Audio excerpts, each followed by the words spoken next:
Pajjiżna mistenni jkun l-aktar pajjiż British friendly wara Brexit, kliem il-Prim Ministru Joseph Muscat waqt laqgħa tal-Musec li matula ddiskuta l-eżitu tal-aħħar laqgħa tal-Kunsill Ewropew li approvat id-dokument ta' Brexit u laqgħa ta' qabel il-Kunsill Ewropew li jmiss qal li din tiddependi ħafna mill-vot tal-Parlament tar-Renju Unit dwar Brexit.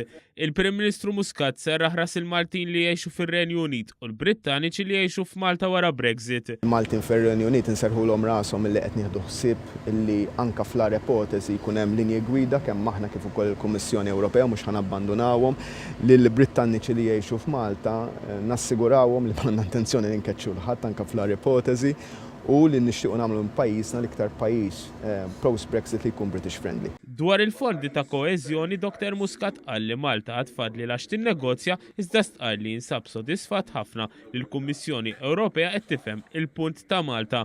Sostna li l-fondi ta' koeżjoni jagħmlu differenza fil-pajjiżi, inkluż Malta, u dan ma nistgħux waqfu xi ħaġa li qed taħdem. Caught between two stools għax minnaħa waħda aħna fil-verità jekk nargumentaw li hemm bżonn li nagħmlu jkollna aktar minn dal-programmi jridu ħallsu aktar għaliex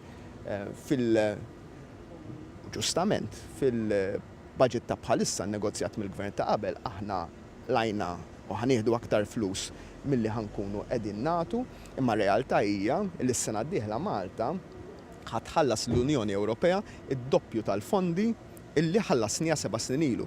Il-Prim Ministru temm jgħid li f'dan il-kuntest il-Gvern Malti jixtieq li jintlaħaq ftehim sa qabel ir-rebbija li jmiss dan minħabba l-bidla li mistenni jkun hemm wara l-elezzjonijiet tal-Parlament Ewropew.